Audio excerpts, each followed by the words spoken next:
અમરેલી જિલ્લાના બગસરામાં સ્થાનિક સ્વરાજ્યની ચૂંટણી 2026ની 9 વાગ્યાથી મતદાન ગણતરી શરૂ થઈ હતી.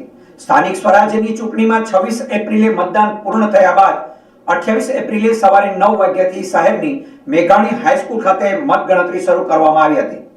મતગણતરી પૂર્ણ થતા તાલુકા પંચાયત અને નગરપાલિકામાં ઉમેદવારોને વિજેતા જાહેર કરવામાં આવ્યા હતા.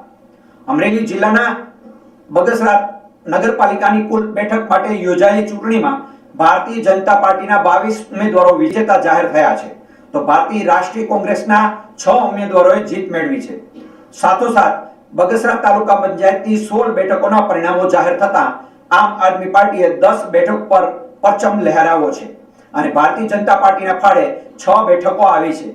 મતગણતરી દરમિયાન બગસરા પોલીસ દ્વારા પૂરતો બંદોબસ્ત ગોઠવવામાં આવ્યો હતો. આ સાથે સ્થાનિક સ્વરાજ્યની અમરેલી જિલ્લાની ચૂંટણીના પરિણામો પર નજર કરીએ તો જિલ્લા પંચાયત અમરેલીની કુલ 34 બેઠક પર યોજાયેલી ચૂંટણીમાં ભારતીય જનતા પાર્ટીને 31, આમ આદમી પાર્ટીને 2 અને ભારતીય રાષ્ટ્રીય કોંગ્રેસને 1 સીટ મળી છે. જ્યારે અમરેલી તાલુકા પંચાયતની કુલ 18 બેઠકમાંથી ભારતીય જનતા પાર્ટીને 16, ભારતીય રાષ્ટ્રીય કોંગ્રેસને 1 અને આમ આદમી પાર્ટીને 1 બેઠક મળી છે. આ સાથે સાથે અમરેલી નગરપાલિકાનું પરિણામ જોઈએ તો કુલ 44 બેઠકમાંથી ભારતીય જનતા પાર્ટીને 3 ઉમેદવારો બિનહરીફ થયા હતા અને બાકી રહેતી બેઠકોની યોજાયેલ ચૂંટણીમાં ભારતીય જનતા પક્ષને 27, ભારતીય રાષ્ટ્રીય કોંગ્રેસને 13 અને અન્ય પક્ષને 1 બેઠક મળી હતી.